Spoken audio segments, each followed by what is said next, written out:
दंड नहीं, अब न्याय केंद्रित विधान। देश भर में 1 जुलाई से लागू होंगे नए कानून। उद्देश्य नागरिकों को शीघ्र और सुलभ न्याय प्रदान करना। अब नए विधान के साथ सुनिश्चित होगी पारदर्शी जांच, वैज्ञानिक विवेचना, त्वरित न्याय प्रणाली और पीड़ित केंद्रित न्याय, जिससे हर नागरिक के लिए न्याय होगा सुलभ। अब आप किसी भी पुलिस स्टेशन पर FIR दर्ज करवा सकते हैं। इससे क्षेत्राधिकार का कोई संबंध नहीं है।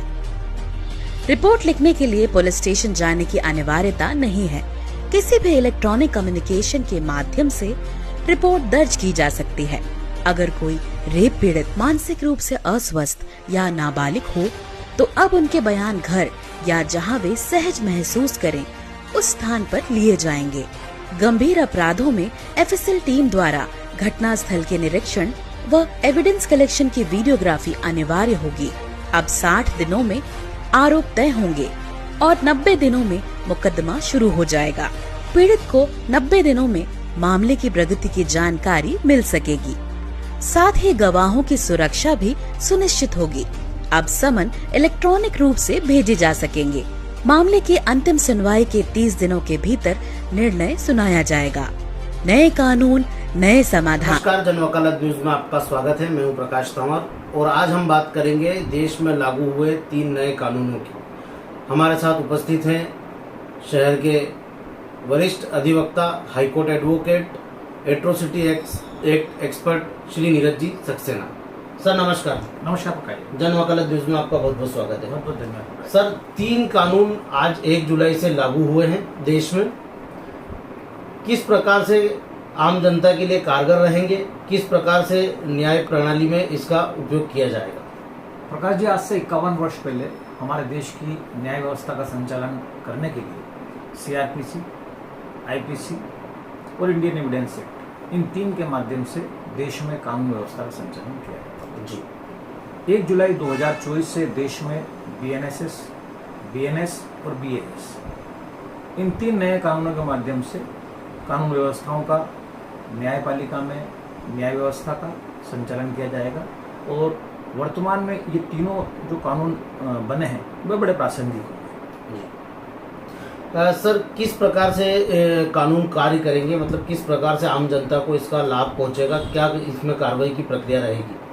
प्रकाश जी, BNSS में कुल 531 धाराएं हैं। इसके 177 प्रावधानों में संशोधित किया गया है, जबकि 14 धाराओं को हटा दिया गया है। 9 नई धाराएं और 39 उप धाराएं जोड़ी गई हैं। पहले CRPC में 484 धाराएं थी। भारतीय न्याय संहिता में कुल 357 धाराएं हैं। जो अब तक IPC जो है, इंडियन पेनल कोड, उसमें 511 धाराएं थी। इसी तरह इंडियन एविडेंस एक्ट में कुल 170 धाराएं हैं। नए कानून में 6 धाराओं को हटाया गया है, 2 नई धाराएं और 6 उप धाराओं को जोड़ा गया है। पहले इंडियन एविडेंस एक्ट में कुल 167 धाराएं हुआ करती थी। नए कानून जो है उनमें ऑडियो, वीडियो और फोरेंसिक जांच को बड़ा महत्व दिया गया है। फरियादी जो है उनके स्टेटमेंट जो है वीडियो, ऑडियो के माध्यम से रिकॉर्ड किए जाएंगे। रिकॉर्ड करने के बाद न्यायालय में प्रस्तुत किए जाएंगे। और फोरेंसिक जांच जो है वो 7 वर्ष से जो अधिक की सजा के अपराध है उनमें आवश्यक की गई। सर, क्या धाराओं के नंबर भी चेंज होंगे? जिस प्रकार से अभी तक देखा जाता था कि हत्या की धारा जो होती थी वो नंबर से जानी जाती थी। जैसे कोई धोखाधड़ी की धारा में एक सीधा सा कहा जाता था कि 420 करने वाला व्यक्ति है, तो क्या इन नंबरों को भी परिवर्तित किया जाएगा? निश्चित रूप से प्रकाश जी, जब बड़ा संशोधन हुआ है, ऐसी स्थिति के अंदर समस्त धाराएं परिवर्तित हो गई हैं। वर्तमान में पुराने कानून की कोई भी धारा प्रचलनशील नहीं है।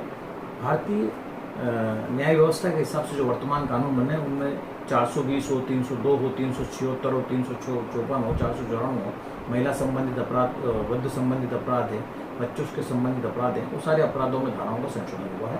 वर्तमान में वो पुराने धाराएं कारगर नहीं है, काम नहीं करेंगे। सर, किस प्रकार से अपराधियों के लिए ये धाराएं खतरनाक रहेंगी? क्या रहेगा इसमें, कुछ जानकारी बताइए।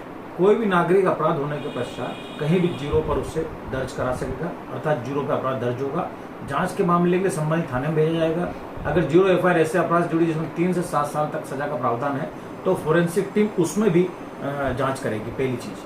दूसरा, अब इस सूचना से भी FIR दर्ज हो सकेगी। हत्या, लूट या रेप जैसी जो गंभीर धाराओं में FIR हो सकेगी। वॉइस रिकॉर्डिंग से भी पुलिस को सूचना दे सकते हैं। ये FIR के मामले में फरियादी को 3 दिन के भीतर थाने पहुंचकर FIR की जो कॉपी है उस पर साइन करना जरूरी होंगे। जी फरियादी को एफआईआर बयान से जुड़े दस्तावेज भी दिए जाने का प्रावधान किया गया है। जी फरियादी चाहे तो पुलिस द्वारा आरोपी से हुई पूछताछ या जो इन्वेस्टिगेशन जी। है उसके बिंदु भी प्राप्त कर सकेगा।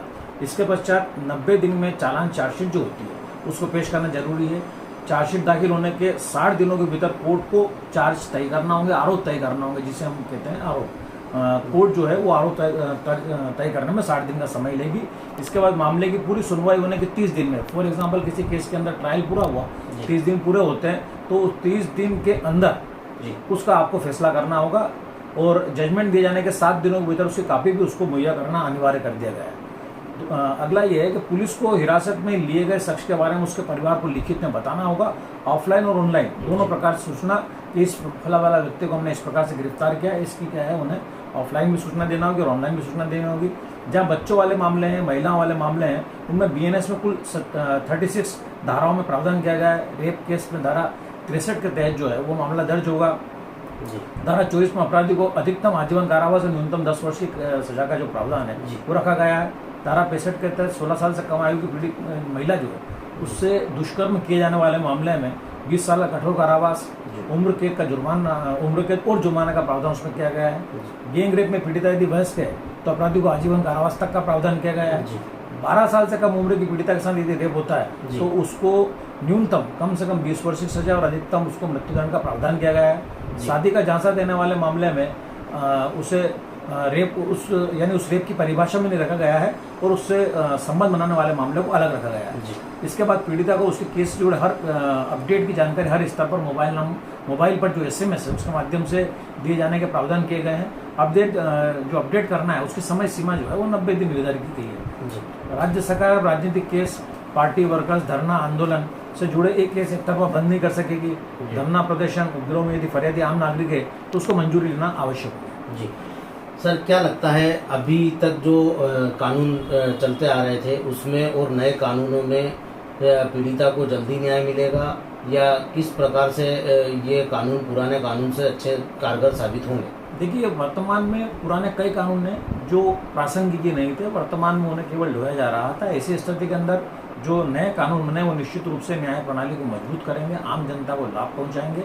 मॉब लिंचिंग के जो अपराध भी अपराध के दायरे में आ गए। जी जनरली देखा जाता था भीड़ वाले मामलों में क्या होता था कि कई प्रकार के अपराध ऐसे होते थे जो भीड़ के माध्यम से करवा दिए जाते थे, पर अब शरीर पर चोट पहुंचाने वाले अपराध को धारा 100 से 146 तक बताया गया है। हत्या के मामले में धारा 103 के तहत केस दर्ज होगा। 111 में संगठित अपराध की सजा का प्रावधान रखा है। 113 में टेरर एक्ट बताया गया है। मॉब लिंचिंग के मामले में 7 साल की कैद और उम्र कैद या फांसी तक का प्रावधान रखा गया है। कुल मिलाकर यह है कि वर्तमान के जो मामले हैं उसमें महिला, पुरुष, बच्चों और आम नागरिकों को अत्यधिक लाभ पहुंचेगा, ऐसी भावना रख करके कानून लागू किए गए हैं। जी सर, तो ये थी नए कानूनों के विषय में जानकारी। बहुत बहुत धन्यवाद।